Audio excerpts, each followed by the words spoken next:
미국의 침례교 목사님인데요. 브라이언 크로포트라는 분이 계십니다. 그분이 쓴 책을 지난 주간에 잠깐 한번 읽어볼 시간이 돼서 성경을 잠깐 그 책을 읽어봤는데, 그 책의 이름이 성경적 교회 살리기라는 책입니다. 이제 23년도에 나온 책인데요.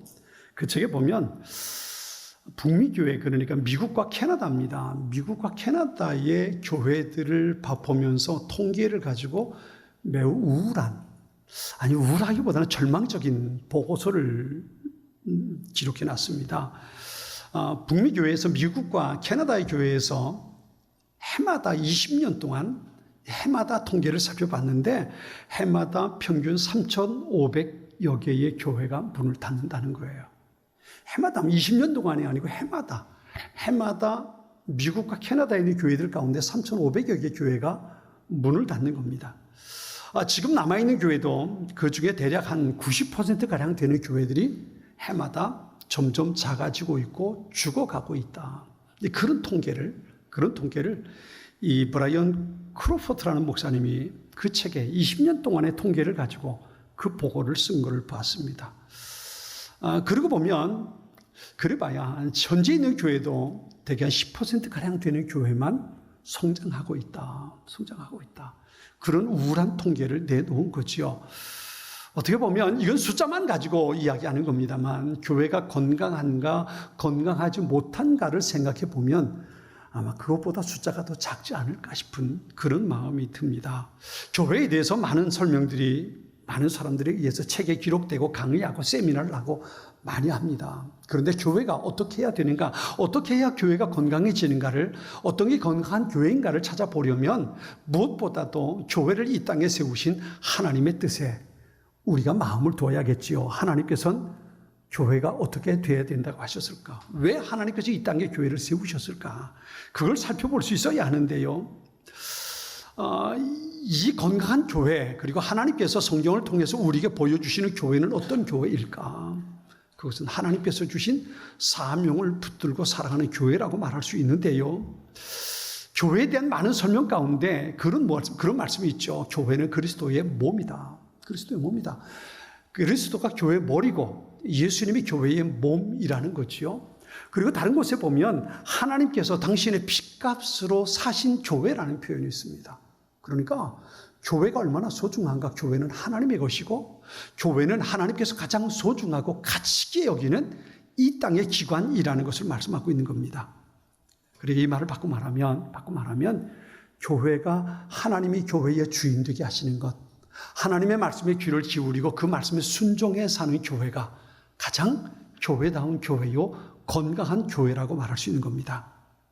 하나님께서 이 땅에 교회를 세우신, 당신의 생명값을 치르고 이 땅에 교회가 존재하게 하셨던 그 이유가 뭘까요? 그 목적이 뭘까요? 지난주에도 이 말씀을 드렸어요. 한마디로 말하면 하나님의 형상대로 지음받은 우리 인간들이 행복하게 되는 것, 그것이 바로 하나님께서 이 땅에 교회를 세우신 목적이라고 볼 수 있습니다. 여러 가지 많은 걸 설명할 수 있겠지만 가장 중요한 건 그겁니다. 하나님께서 하나님의 형상대로 지음받은 우리가 행복하게 사는 것, 그것을 하나님께서 누구보다 원하고 계신다는 겁니다. 자, 우리 옆에 사람 보고 이렇게 한번 인사하겠습니다. 하나님은 당신이 행복하기를 원하십니다. 같이 한번 옆에 사람 보시고요, 한번 같이 이야기하겠습니다. 하나님은 당신이 행복하기를 원하십니다. 여러분 믿으십니까?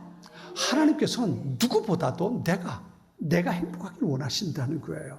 하나님께서 이 땅에 모든 것을 창조하시고 그리고 마지막에 아담과 하와를 창조하셔서 그들에게 에덴 동산을 주신 이유도 바로 거기 있습니다. 너희들이 여기서 행복하게 살아라.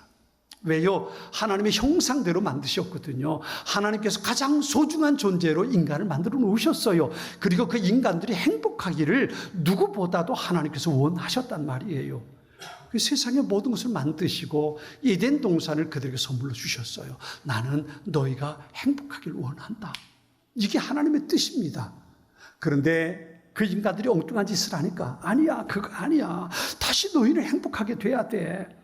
그래서 그들을 찾아오고 그렇게 만들어 가시는 것이 하나님의 뜻이잖아요. 아브라함을 택하셔서 이스라엘 백성을 세우시면서 그러시잖아요. 내가 너로 인해서 세상의 모든 족속이 복을 받기를 원한다. 무슨 말이에요? 세상에 많은 사람들이 하나님을 떠나서 불행해졌는데 내가 네게 복을 줄 테니까 너 그 복 다른 사람들에게 나누어 주어서 그들도 나를 알고 행복하게 살게 해라. 이게 하나님께서 아브라함을 택하신 목적이거든요. 그런데 그렇게 택함받은 이스라엘이 엉뚱한 짓을 하니까 하나님께서 선지자를 보내고 예언자를 보내고 끊임없이 하나님께서 그들에게 말씀하잖아요. 그거 아니야. 제발 좀 정신 차려. 그거 아니야. 그런데도 불구하고 그들이 돌아서지 않지요. 그러니까 할 수 없이 마지막엔 하나님께서 이 땅에 우리를 찾아오시는 겁니다. 이게 바로 요한복음 3장 16절에 있는 말씀이죠. 하나님이 세상을 이처럼 사랑하사 독생자를 주셨으니 이는 저를 믿는 자마다 멸망하지 않고 어떻게 해요? 영생을 얻게 하려 하십니다. 무슨 말이에요?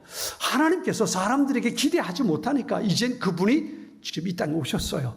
이 땅에 오셔서 우리에게 하나님 앞에 나아갈 수 있는, 다시 말하면 우리가 가장 행복하게 살 수 있는 길을 우리가 보여주신 겁니다. 자, 여기로 가라. 예수님 그러시잖아요. 내가 길이요 진리요 생명이니 나를 말미암지 않고는 아버지께로 올 자가 없다. 봐, 내가 길이야. 내가 길을 닦아놨어. 내가 길을 열어놨으니까 나를 통해서 하나님을 찾아가고 그리고 너희는 행복해야 한다. 이게 하나님께서 가장 원하시는 모습이었단 말이에요. 여러분, 그래서 얻어진 결과가 뭔지 아세요? 그래서 우리가 예수 믿고 구원받은 하나님의 자녀가 됐잖아요. 아멘? 우리가 하나님을 아버지라 부를 수 있게 됐잖아요. 이보다 더 큰 혜택이 어디 있어요? 내가 하나님을 아버지라 부를 수 있다는 것은요, 이게 무슨 의미냐 하면 넌 내 자식이야. 여러분, 여러분의 아들, 딸은 여러분이 어떻게 생각하십니까? 부모가 자식은 책임지잖아요. 책임지잖아요. 그렇죠? 우리가 하나님을 아버지라 부르고 하나님이 우리 아버지고 그분이 내가 그분의 자녀라는 이야기는 다시 말하면 하나님께서 우리를 책임져 주신다는 거예요. 내 삶의 상황이 어떠하다 할지라도 하나님은 우리를 버리지 않고 우리를 책임져 주시겠다는 거예요. 이게 바로 하나님과 내가 아버지와 자녀의 관계가 된 거거든요. 이게 가장 행복한 삶이란 말이에요. 우리 그렇게 하나님의 사랑 가운데 하나님의 자녀가 된 사람들입니다. 그리고 나서 우리에게 말씀하십니다. 너만 말고 내가 하나님의 자녀가 됐으니까 너 이제 행복한 길 찾았잖아. 그 길을 모르는 사람에게도 가르쳐줘야 되지 않겠니? 이게 바로 하나님께서 하나님의 자녀가 된 우리에게 하시는 하나님의 간곡한 소원이고 명령이란 말이에요. 그런데 알지요. 여러분, 모르는 사람, 제가 한번, 여러분, 전도해야 됩니다. 이거 아는 사람, 모르는 사람 구분하면 모르는 사람 있겠습니까? 다 알죠. 전도해야지. 모두가 다 부담을 가지고 있습니다. 그런데 하지 못하는 이유가 뭘까요? 난 못해. 이유가 뭘까요? 이유는 그런 거예요. 해보니까 안 되더란 말이에요. 누군가에게 전도하려고 처음엔 마음 먹었어요.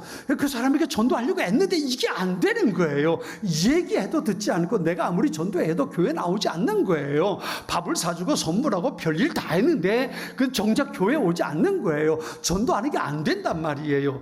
한 번 해보고 실패하고, 두 번 해보고 실패하고, 세 번 해보고 실패하고 또 했는데 거절당하고, 이러다 보니까 나중에 난 전도 못해.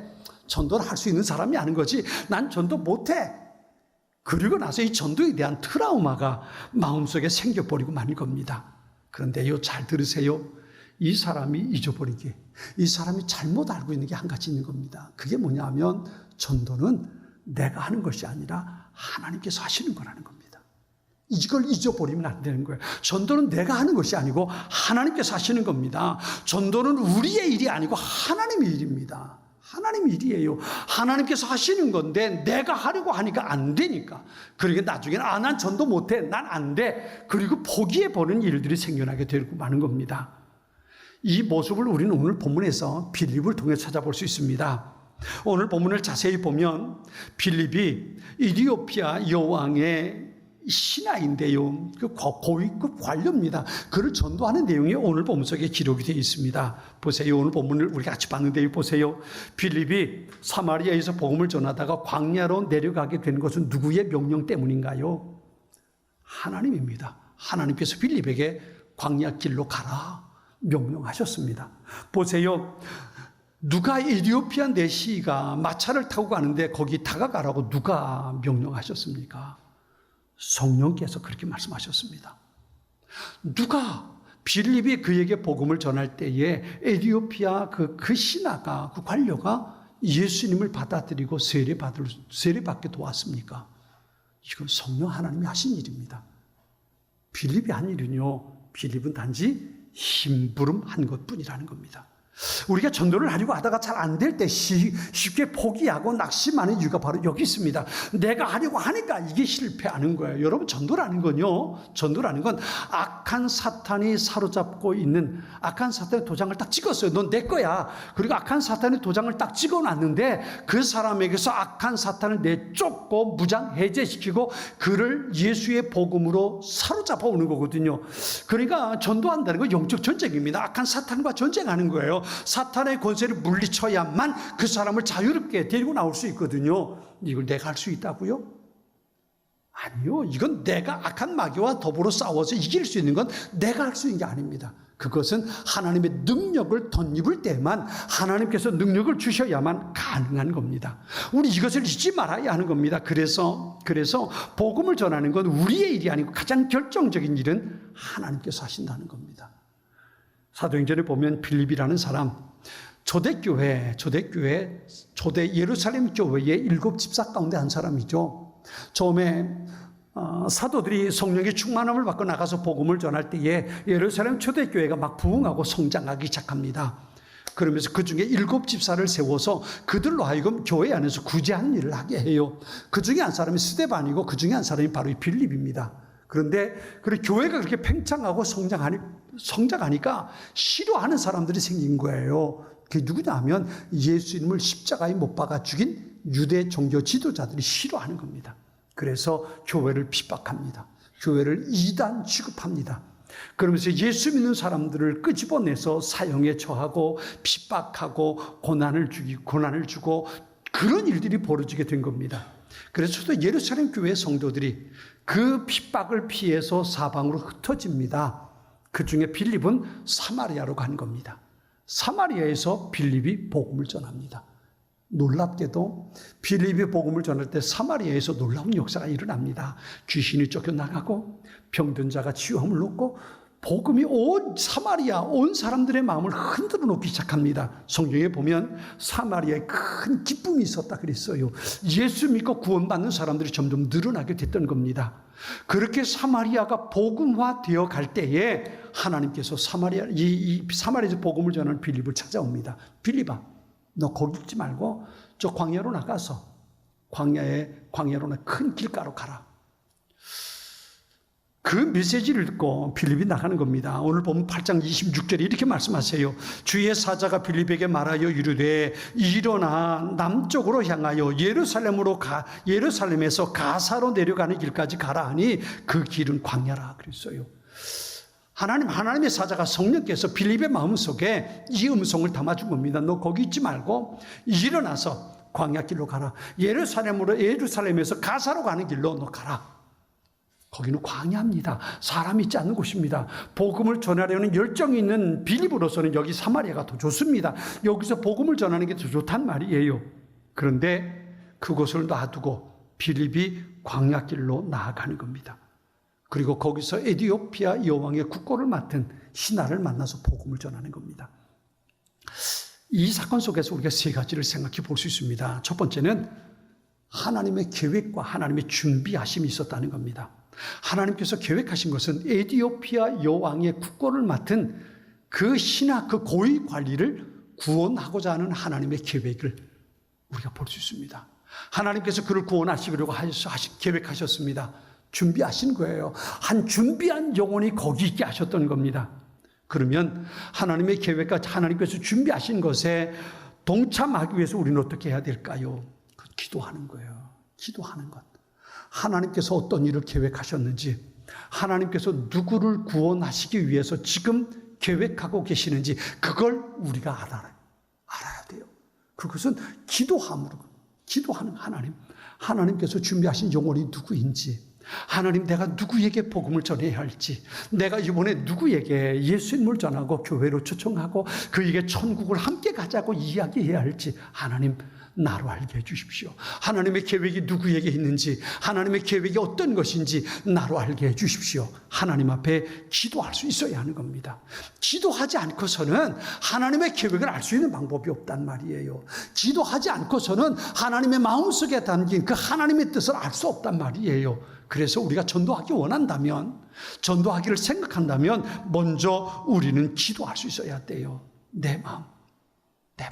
그리고 하나님의 마음을 내가 알 수 있도록, 그 하나님의 마음을 내 안에 품을 수 있도록 먼저 기도할 수 있어야 합니다. 두 번째는요, 순종하는 거예요. 순종하는 겁니다. 사마리아에서 빌립이 전도하는 그 일은 성공적이었습니다. 사마리아의 교회가 부흥하고 성장하기 시작했습니다. 조금만 더 하면 그 모습을 보고요, 예루살렘에서 베드로가 찾아와서 같이 집회를 합니다. 그리고 사마리아에 얼마나 놀라운 부흥의 역사가 있었겠어요. 조금만 더 하면 사마리아 전체가 복음화 될 수 있을 것 같아요. 이 기대가 빌립에게 있단 말이에요. 그런데 느닷없이 하나님의 성령이 빌립을 찾아와서 말씀하십니다. 빌립아, 너 여기 있지 말고 저 광야, 예루살렘에서 가사로 가는 그 길 광야로 가라. 하나님께서 말씀하시는 거예요. 여기서 좀 더 하면 사마리아가 더 놀라운 부흥할 수 있는데요, 아니야, 여기 있지 말고 너 광야로 나가. 하나님께서 빌립에게 말씀하시는 거예요. 빌립이 성령의 인도하심에 순종해서 사마리아를 떠나서, 인간적으로 생각할 때 여기 있는 것이 더 좋아요. 그렇지 않겠어요? 대형 교회가 됐단 말이에요. 대형 교회 목회자예요. 그러니 얼마나 대접받고 좋겠어요. 이 사람들이 다 존경할 정도 됐잖아요. 그런데 거기를 떠나서 광야로 가라는 거예요. 인간적으로 생각하면 못마땅하지요. 이건 아니지요 라고 그러고 싶어요. 그런데 하나님의 성령이 빌립에게 말씀하실 때 빌립이 순종하는 거예요. 예. 그리고 사마리아를 떠나서 광야로 나아가는 겁니다. 그 빌립을 통해서 예루살렘에 와서 유월절 절기를 지키고 성지 순례를 하고 자기 나라로 돌아가고 있는 그를 만나서 그에게 복음을 전하게 도와주는 겁니다. 로마서 10장 13절과 14절에 이런 말씀이 있어요. 우리말 성경을 보면 주의 이름을 부르는 사람은 누구든지 구원을 받을 것이다. 그런데 그들이 믿지 않는 분을 어떻게 부르겠습니까? 듣지도 못한 분을 어떻게 믿겠습니까? 전하는 사람이 없이 어떻게 듣겠습니까? 누군가가 전해주는 복음을 누군가 듣고 나서야 예수님을 믿을 수 있지 않겠냐는 거예요.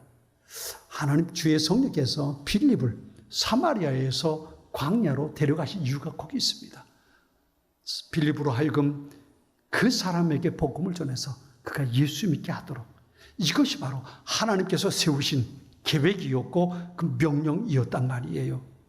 만일에 말이죠, 만일에 빌립이 그 성령의 인도하심에 순종하지 않았더라면 그는 예수 믿지 않았을 거예요. 예수는 몰랐을 거예요. 성수님만 하고 돌아갔을 거예요. 돌아갔을 겁니다. 그러면 그가 예수 믿지 않는 책임이 누구에게 있을까요? 빌립에게 있는 거예요. 빌립에게.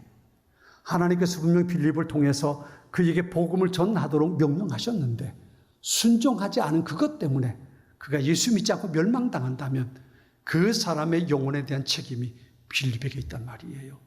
그래서 우리는 우리를 전도자로 보내실 때에 순종할 수 있어야 하는 겁니다. 또 한 가지는요, 이 말씀을 보면서 우리가 깨닫는 또 한 가지, 세 번째 사건이 있습니다. 그게 뭐냐 하면 이 일을 통해서 얼마나 놀라운 일이 일어나겠는가예요. 하나님께서 빌립을 통해서 단순히 에티오피아 간닥의 여왕의 국고를 맡은 신하입니다. 그 한 사람에게 복음을 전하는 것으로 끝나지 않았어요. 끝나지 않았는데 이런 일이 그 다음에 일어납니다. 당초에 내시가 에티오피아에서 예루살렘에 온 것은 단순히 성지순례가 목적이었을 겁니다. 그런데 하나님께서 이 일을 통해서 한 가지 놀라운 일을 준비하셔요. 그게 뭐냐면요, 그가 예수를 믿고 돌아가서 그 다음에 어떤 일이 일어날 것인가요? 여러분, 이 에티오피아는 아프리카잖아요. 아프리카에서 어떻게 복음이 전해질 수, 하나님을 믿는 사람이 생겨날 수 있었을까? 어떻게 하나님을 믿고 여기 성지순례를 6월절에 왔을까? 상상할 수 있잖아요. 그런데요, 성경에 보면 어떤 얘기가 나오냐 하면 이 에티오피아 이 솔로몬 왕 때의 열왕기상에 나오는 얘기인데요. 열왕기상 10장에 보면 이 에디오피아의 여왕이 스바라는 여왕이 솔로몬을 찾아옵니다. 솔로몬이 지혜가 대단하다는 이야기를 듣고 솔로몬을 찾아옵니다. 솔로몬과 교제를 해요. 예루살렘의 모든 일들을 봅니다. 그리고 나서 돌아갈 때 이 여왕이 이렇게 말합니다. 왕의 하나님 여호와를 찬양합니다. 그분이 왕을 기뻐해 왕을 이스라엘의 왕좌에 앉히셨으니 말입니다. 여호와께서 이스라엘을 영원히 사랑하셔서 당신을 왕으로 삼아 공평과 의를 지속하게 하신 것입니다. 그래요. 그러니까 에디오피아 여왕인 시바 여왕이 와서 솔로몬을 만나고 솔로몬이 왕으로 하나님께서 주신 은혜와 축복을 누리는 걸 보는 거예요. 그러면서 솔로몬이 섬기는 하나님을 찬양합니다. 그리고 돌아가는 거예요. 그리고 돌아갔을 때에 그 시바 여왕으로부터 시작해서 이디오피아에 하나님을 섬기는 신앙이 퍼져갑니다. 그리고 그 열매가 이 에디오피아 여왕 간닥의 신학까지 온 겁니다. 그 흐름을 통해서 그가 하나님을 알게 된 거예요. 그래서 그가 예루살렘 성전에 성수를 왔다가 6월절에 왔다가 돌아가는 길에 이번엔 하나님께서 빌립을 통해서 그에게 복음, 예수님의 생명의 말씀을 전하게 하십니다. 놀라운 것은요, 그 다음에 일어나요. 그가 예수님을 믿습니다. 세례를 받아요. 그리고 자기 고국으로 이디오피아로 돌아갑니다. 지금 이 아프리카에서 가장 예수 믿는 사람들이 많은 국가가 바로 이 에디오피아입니다. 어떻게 전해졌을까요? 빌립이 성령의 명령에 순종해서 가서 그에게 복음을 전했을 때 그가 빌립을 통해 예수님을 믿게 되고 세례받고 난 후에 그가 고국에 돌아가 그 열매가 지금 아프리카 에디오피아에 복음의 꽃으로 복음의 열매로 맺혀지게 되었던 겁니다. 사랑하는 성도 여러분, 교회가 성장하길 원하십니까? 우리 교회가 부흥하길 원하시나요? 아무도 아멘을 안 하는데요. 여러분, 교회가 성장하길 원하십니까? 그러면 전도하십시오. 교회가 전도하지 않고 어떻게 교회가 성장하겠습니까? 내가 누군가에게 예수님은 우리의 구세주라고, 우리가 예수 믿어야 천국 간다고 그 말을 전하지 않고 어떻게 교회가 성장하겠습니까? 현 시대에 가장 훌륭한 명성 있는 교회의 성장학 교수인 피터 와그너 교수가 이런 말을 했어요. 교회 안에 전도에 열심을 내는 사람 5%만 있다면 그 교회는 반드시 성장한다 그랬어요. 지난주에 그런 말씀 드렸어요. 영혼을 품고 전도를 위해서 기도하는 20%만 있다면, 기도하는 사람 20%입니다. 여기 피터 와그너는 전도하는 사람 5%만 있다면 그 교회는 성장한다 그런 말을 했어요. 잊지 마세요. 우리 모두에겐 전도의 사명이 있습니다. 하나님께서 나를 불러서 나를 하나님의 자녀 삼아 주셨어요. 지옥에 가는 멸망받는 사람이 아니라 천국 가는 행복한 사람으로 만들어 주셨어요. 넌 내 아들이야, 내 딸이야. 내가 너를 책임져 줄게. 내가 너와 동행할 거야. 난 절대로 너를 안 버려. 네게 어떤 상황이 있다 할지라도 난 너를 포기하지 못해. 하나님께서 우리에게 그렇게 불러주셨습니다. 우리 그렇게 자녀 삼아 주셨다고요. 그리고 말씀하십니다. 그러니 너도 그 행복을 나눠야 되지 않겠니? 너도 그 길을 나눠야 되지 않겠니? 이게 바로 전도하도록 우리에게 주신 명령입니다. 사랑하는 성도 여러분, 전도를 위해서 먼저 기도하십시오. 전도는 하나님의 일입니다. 하나님께서 계획하고 준비하신 것이 어떤 것인지 하나님께서 보여주실 것입니다. 하나님께서 전도의 문을 열어주실 것입니다. 내가 누구를 만나야 할지 하나님께서 가르쳐 주실 것입니다. 그때에 성령의 인도하심에 순종하십시오. 아이고, 내가 난 못해. 그리고 뒤로 물러나 있는 것이 아니라 성령 하나님께서 내게 주시는 마음에 순종해서 복음을 들고 그를 찾아가 만나 주십시오. 전도는 내 일이 아니라 하나님, 내 능력으로 하는 것이 아니라 하나님의 능력으로 된다는 것 잊지 마시고 성령 하나님을 의지하십시오. 내가 기도하고 성령의 도우심을 받고 내가 그에게 복음을 전할 때도 성령께서 나를 통해서 역사해 주시길 기도하는 마음을 가지고 그 일을 감당하십시오. 우리는 전도의 도구요, 통로입니다. 내가 그 일을 이루어낼 수는 없습니다. 하나님, 내가 여기 있습니다. 나를 사용해 주십시오. 나를 사용해 주십시오. 이것이 바로 우리가 가지고 있어야 할 소중한 기도 제목입니다.